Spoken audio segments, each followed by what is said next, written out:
And a lot of student union people who were around were with me. And then somebody whispered to my ears, look, I know the people who did this, and I'll give you information right away. Dragged me somewhere, gave me names, and instantly we went straight to the director of SSS. Then they used to call him director of SSS. Now they call him director of DSS. We went straight to the commissioner of police and reported this. At the commissioner of police office, as I was about leaving, a police officer came after me and said, Mike Osho, you better find your way out of this city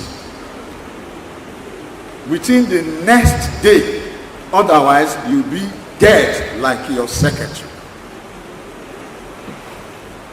I didn't run out of town. Immediately I got that information. I actually stayed around Benin, and then I had the security committee when I was president. I had intelligence committee when I was president.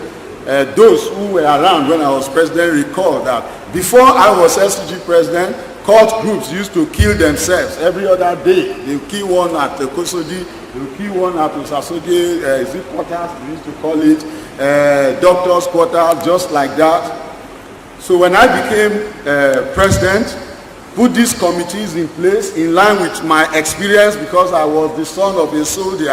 I grew up in a barracks, and I understood military intelligence and all of that. Put these committees in place, and that stopped. Almost about when I was elected, it stopped. So I had those people working with me, but those people, after I think about 2 days, came back to me, brought newspaper. I had been declared wanted by the police. So I had no option but to run out of this state. I ran to Lagos. I was somewhere around Festac.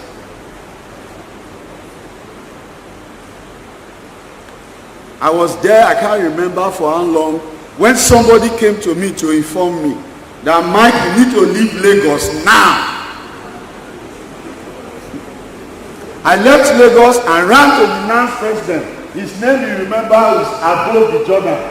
S.U.G Jordan is a professor of cyber security right now in the United States of America.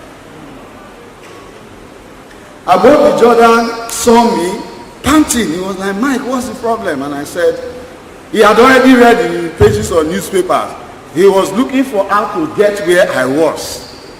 He didn't know how to locate me. S.U.G Jordan took me straight to Sokoto to hide me in Sultan of Sokoto's palace with this then son of the Sultan called Mohammed. I never met him after staying there for 1 month plus. I later reconnected with late Mike Akigbe. Mike Akigbe, when I met him, was the one that gave me assurance to come back. He told me I was going to be arrested, but I should go back. I was not going to be killed anymore. So I came back. At main gate there, I was picked up by the police and taken to State CID. I was locked up in State CID for 2 weeks. I was pushed under a place where it was all urine for 2 weeks before I was taken to magistrate court. At the magistrate court, I was sent to Benin prison. I cried every day. I wondered how we should live in a society when young people who find courage to stand up to ask questions in their generation could be turned around to be made victims of their generation. That was how I spent 7 months in Benin prison. In Benin prison, I found that our society was even more rotten than I had thought. I remember the story of a young man. His name is Uyi. who he told me he had been in prison several months. He never committed any crime. His father's house was burgled, and then the police wanted money from his parents. They did not have money to give to them. And Uyi was picked up by the police with the allegation that he led thieves to come and rob his own family. Uyi was not a criminal when he got to the prison custody. But Uyi was certainly now trained as a criminal. The day he would leave that prison, he would be an hardened criminal.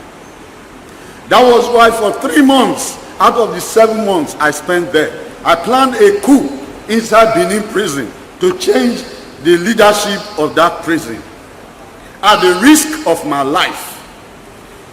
Because if those armed robbers found out what I was doing, then they would have strangled me to death.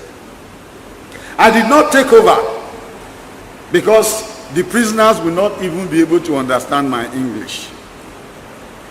But at the success of my coup, if you remember failed banks, is it failed bank tribunal they called it, in Abacha's time, some people were sentenced to prison. So some of them were with me in the cell. I took one of them to be the head of the prison leadership. Because in that environment, every evening they taught people evil. They taught young people how to steal. They taught young people how to carry out all sorts of crimes. I was wondering if this is the society that God has given birth to some of us to live in. After 7 months in prison, my lawyers were able to secure my bail. And I went to GRA to stay with one of my uncles. Of course, before that time, my ESCO had been dissolved by the university authority, and I was suspended from this university indefinitely. I was